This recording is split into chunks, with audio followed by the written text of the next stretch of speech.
Olha só, no jardim do Getsemane, Jesus não apenas expressa a sua angústia diante do sofrimento que se aproxima, mas ele também revela uma profunda humildade ao se submeter à vontade do Pai, como nós iniciamos o nosso programa falando.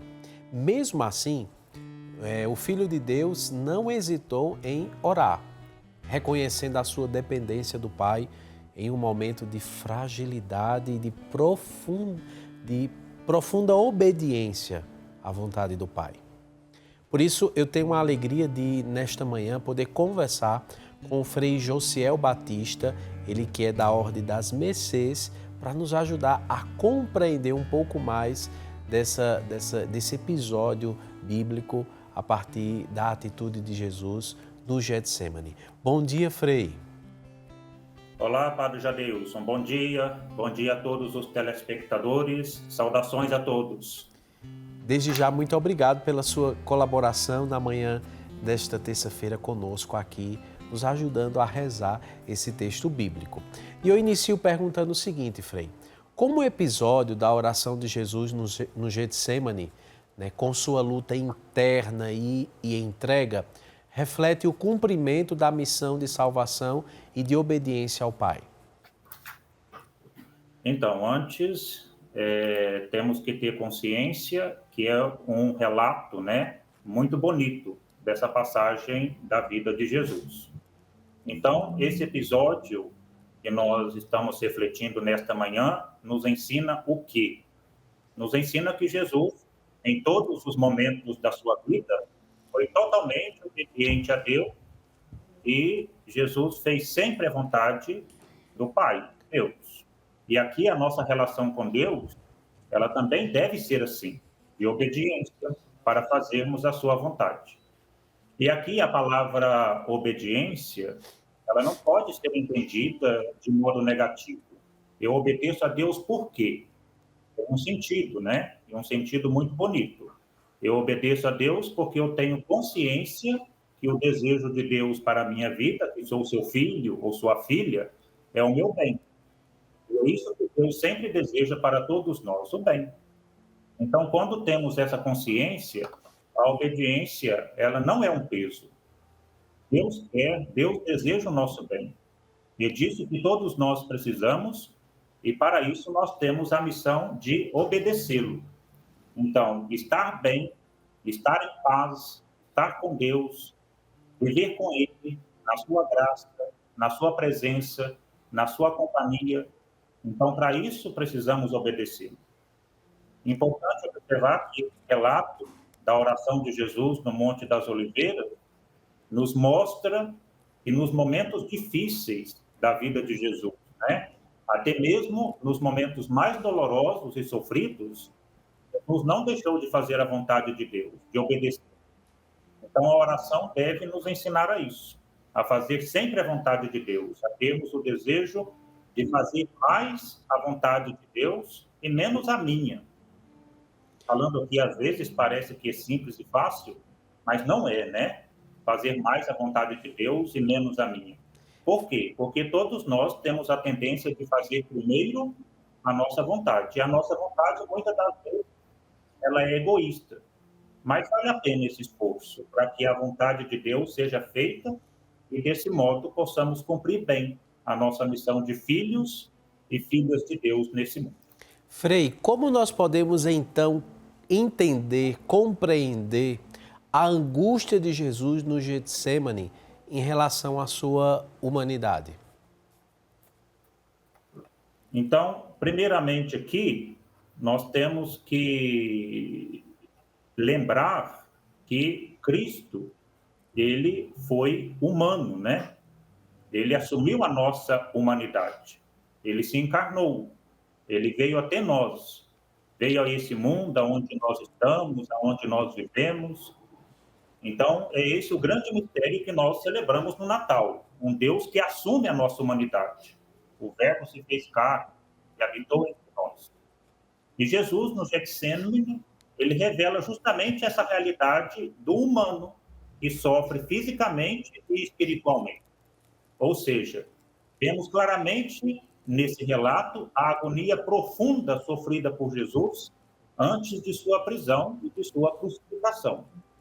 Então, Jesus, sendo humano, ele sofreu como nós, humanos, sofremos. Jesus suou gotas de sangue, né? Nos diz o relato, nos diz a passagem bíblica. Aceitou e cumpriu a vontade de Deus. Jesus realizou plenamente a sua missão. E então, respondendo aqui sua pergunta sobre o que o sofrimento humano de Jesus revela para nós, acerca da sua missão de salvação, então revela sobretudo que Jesus se encarnou para nos salvar. Assumiu a nossa humanidade para que, através dele, todos nós sejamos salvos. Jesus, com a sua encarnação e depois com a sua ressurreição, ele elevou a nossa humanidade a Deus e assim nos salva. E disso nós vamos fazer memória, né? Daqui a alguns dias, que nós iremos celebrar a Semana Santa, dos últimos acontecimentos da vida de Cristo aqui na Terra. Sua paixão, sua morte e sua ressurreição. E Frei, a forma como Jesus reza ao Pai, ela é profundamente catequética para nós. Porque na oração Jesus diz, não se faça a minha vontade, mas a tua vontade. Às vezes nós rezamos pedindo que seja feita a nossa vontade, né? Que Deus faça o que nós precisamos, né? São as orações de petição, né? Mas talvez Jesus hoje nos ensina diferente, nos colocarmos diante de Deus numa oração de total abandono. Não em busca das nossas vontades, das benesses para a nossa vida, mas que a vontade de Deus se cumpra em nós. Eu acredito que a lição da oração de hoje de Jesus seja essa. Exatamente, Padre Jadeilson.